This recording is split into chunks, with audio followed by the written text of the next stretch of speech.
Hey, what's up everybody? It's Sunday, it's Reed, and this week we are talking about navigating intimacy. I look really nice today, but you can't see it, because all you can see is my face. Well, you can see, got a little purple going on here. I look nice today, but okay, so anyways, okay, intimacy.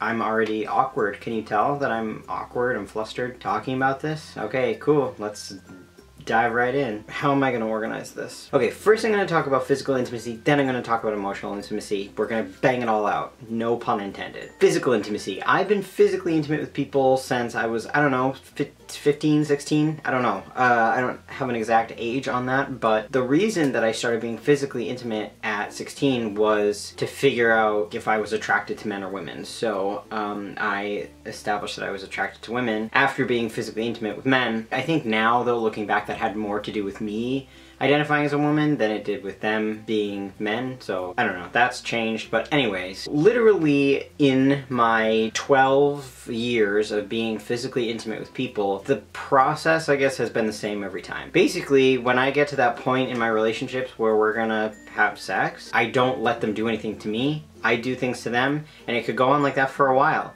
It could go on like that depending on how long our relationship lasts. It could go on like that the whole time. And then like eventually I'll let them do things to me. And it's mostly because like we're doing things and like I'm just doing things to them, and then they'll just start and I don't stop them. It's not like I'm asking or anything like that. So that's basically how it goes for me pretty much every time, and I never initiate physical intimacy. I never initiate sex or making out or anything like that. And intimacy that's not sex, like still physical though, I'm not really a big fan of. I don't like touching people. I'm not a touchy-feely person, if you will. Even with like people that I'm with, like they'll kiss me on the cheek or something like multiple times, and I'm like, can we not? I don't want that. I don't know, I just don't really, I don't see the point. Like one was enough. I understand that you're expressing love after one. I don't know, it's like, it's weird up there in my brain. But in the last few years, I've been like exploring whether or not I identify on the asexual spectrum, and that seems like it's a identity that I'm more comfortable with, but also I'm not comfortable identifying as that. This is like a whole nother topic, but basically I have no desire for sex or physical intimacy with people ever. I never initiate physical intimacy. So yeah, I think I'm somewhere on the asexual spectrum. Basically the reason I have sex is to fulfill other people's needs, and for that reason I've never had like a one-night stand or anything because I don't need it or want it. So basically the only reason that I am physically intimate with people is for the benefit of my partner, because I know that they have those needs. Yeah, so that is that. And also about physical intimacy, it hasn't changed throughout my life, like where I was at with transition. So it didn't change when I went on T, it didn't change when I identified as a man.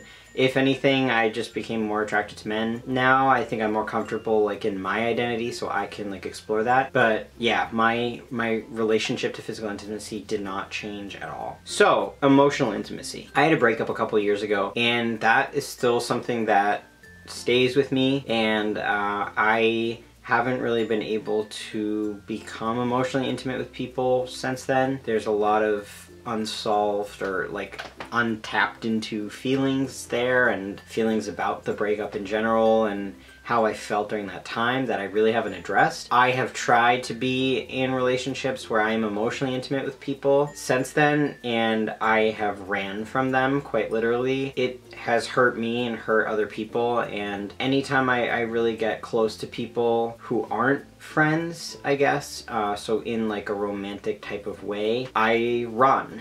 As soon as I realize that there's like some emotional bond or intimacy forming, I don't even talk about it. I just check out, and I don't see the people anymore. And I feel awful about that, and that's something that I'm working on. I don't know really what else to say about that. That was not the case prior to this. I've always been in and out of relationships, mostly in relationships, and I was really emotionally open and not afraid to jump right in to serious things, and I don't I don't want that anymore. So yeah, basically that's what's going on with emotional intimacy.